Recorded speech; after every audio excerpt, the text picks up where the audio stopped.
Jenny. Hi, Keiko. I'm so happy to be here with you. I'm so happy to connect with you again today. So today I would like to talk about grounding. A lot of times when I do something or when I take a class or when I do the meditation, people say, please ground yourself. What is grounding and then why is it so important? So grounding, very simple, is being present. Now, being present is not all that easy. We hear that all the time, to be present. But to truly be grounded, you must be present. And many people could relate to, let's say you're walking on like a cliff or a really like a tightrope, or you're walking where you have to actually pay attention. Because if you're not paying attention to each step you take, you could fall. You could be in danger. So grounding is, I must be present. I must know where I am, what I'm doing, what's my intention. Am I in danger? If I am, can I stay really present with each step I take? Can I stay present with what I'm feeling? Can I stay present with not only how I feel, but my environment, what's around me? Because if I'm grounded, I will be able to be aware of other energies or other people or other things coming into my awareness that might throw me off. Being grounded is simply being present. And then why is it so important? Is it like when you are doing the meditation, is there any danger if we are not present? Absolutely. And I think all of us can be, especially now, we can really relate to that. Many people are walking across the street looking at their phone. They're not being present. And they've actually said that many people now are being hit by cars because they're not paying attention. So yes, that's the physical. If we're not paying attention that I'm walking across the street and that there might be danger, it's obvious. I need to be present. I need to look, make sure that it's safe. I need to see if that it's a green light, all of the basics. So that's the physical. But as a meditation, it's just as important. Is I can be meditating and then my mind will go off onto something else. My intention might be, well, I want to open my heart and I want to be present with spirit, but my mind will start wandering. If I'm present, then I will be able to bring my mind or my thoughts back to the moment. If I'm not present, if I'm not grounded, my mind will take over and I'll start telling myself things that aren't even true. So the important thing in meditation is, what's my intention? And then staying present with my intention, staying present with my breath, staying present with where I am right now. And then when I veer away from that, then I can come back. Being grounded means I can bring myself back to that moment. If we are not grounded when we try to meditate, we could go to some place different, or does it have a negative effect? These are good questions. Absolutely. If I'm not grounded and I start meditating, my mind can, if I'm not present, my mind will go off into other thoughts. Then if I'm not present with that, with my mind and where I'm going, I can actually begin connecting to different energies. Those energies start coming into my field. Because I'm meditating, I'm open to spirit, I'm opening my heart, hopefully, and I am opening to the elements, the spirits. If I'm not present, I'm not aware of what kind of energy is coming in. I'm not aware what kind of information is coming in.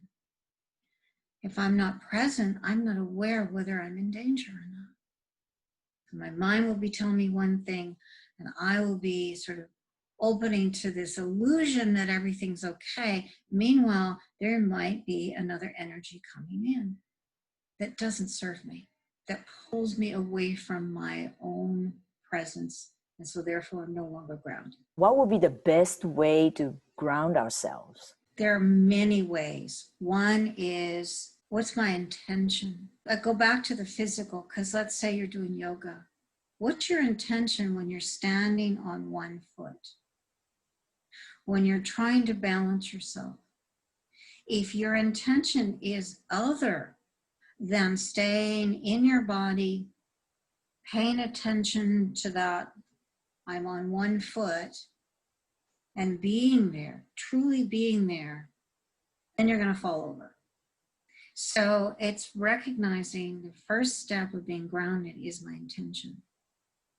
What's my intention right now? And then my intention is, can I stay present with what I'm feeling in the moment and what's actually happening in the moment? So you're asking about meditation. I'm asking about what would be the good way to ground ourselves. Many people suggest a light cord going down into the center of the earth, or put some light pillar through you, or there are many things, but what would be the easiest way? To be present. And that's why the work is so important, because what does it mean to be present? It means that I'm aware of my breath. I'm aware that what I'm doing is important in this moment, and I must stay with that. Every single thing we do in life, we either are present doing it or we're not present doing it. There's really hardly any in between. We're either present with what our project is, or we're off on some other thought. So our willingness to say, if we want to be present, all of those things that you're saying, like grounding and putting light in and all of that, it can be helpful, but it will not sustain you. What sustains you is the moment-to-moment connection with yourself. Being grounded isn't guaranteed, and it doesn't mean that, okay, now I've got light and I'm going to be grounded. I could put all kinds of light and rods in me and all of that, but my mind could be somewhere else. So therefore I am not grounded. I'm just pretending I'm grounded. But if I'm present and I'm aware of my breath, and I'm aware, okay, this is where I am right now, then I am not only grounded, but I am stable in my mind, body, and spirit in that moment. My mind and my emotions and my body are in alignment with my intention. And that's what grounds us. When we do the work, the spiritual work, this is the first thing we do, is we learn about being present. Because I know a lot of people hear about that. But being present is a constant choice. And the more we do it, the easier the choice. We'll be able to say, am I present? Do I choose to be present? When I'm in pain, it's not easy to be present. So it's hard to be grounded when I'm in pain. So when people are emotionally in pain or physically in pain, it's very hard to be grounded, but that's actually the most important time to be able to say, okay, this is where I am. I'm feeling this pain. I'm right here. I'm going to be present with the pain. I'm not trying to get rid of it or wish it away. I'm just going to be present with it. And that actually begins to help me stay present in my body, which then gives me then the next sense of being grounded. I'm here, I'm grounded. Wow, I just noticed something. I thought the grounding is all about picturing all these images of the cord and then the rods, but the way you explain it to me, it's more like a physical. You are like uniting, aligning your physical and emotion and spirit in one. Yes. Rather than someplace else and Yes. picturing something. Yes. Thank you, Keiko. That's perfect, because that's exactly it. There's a lot of people that teach that grounding, putting white light or surrounding yourself with light and then all of a sudden you're protected and you're grounded. That's not necessarily true. It's an image. To be really certain that I'm grounded is being present right here, right now. And I know the people that are listening, you'll know there's moments in your life where you had to be present.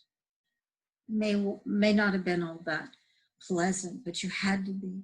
Those were the moments you were truly grounded. You're in alignment with your intention. You're in alignment with your breath. You're in alignment with your earth. And therefore, everything that you do in that moment brings you healing, brings you certainty. Wow, that's so helpful. Right now, there are a lot of chaotic things going on Right. outside, but as soon as I will stay present and then get back to who I am, I won't be swayed so much, and I won't be affected too much. Does that help? Oh, that's absolutely the core of it, especially now, because we go out, and especially with people that are really sensitive, you go out in the world. Oh, the moment you feel really good and you think, oh, everything's great, and you go out in the world and you meet somebody that's angry, or they cut you off, or something happens, and you're like, all of a sudden you lose your center. And in that moment, you're not going to be able to put white light around yourself. You're going to be angry. You're going to be upset. You'll be like, white light, who cares about white light? You know, you're not going to be able to get to that image. But what you can do, even if it's difficult, you can say to yourself, I can take a deep breath. Once I take a breath, that is the beginning of grounding myself. Because that breath says, okay, I'm right here. No matter what's going on out there, I'm right here. I'm right here in my body. I can breathe into my body. I can pay attention to what I'm feeling. And then I can then make a decision from that place. Grounding and being present means now I can decide, do I stay here or do I leave? Do I say something or do I ignore it? You can then make the decision what's going to best serve you. That is the result of being grounded and being present, is that we can make clear decisions. I'm so glad you asked that question, because many people don't tie those two together. They think being present is different from being grounded, and you cannot separate those two. I would ask people just to notice the difference when they're present and when they're not, to begin paying attention to that, and then take a deep breath and pay attention to how you feel, and then make a decision what's best for you.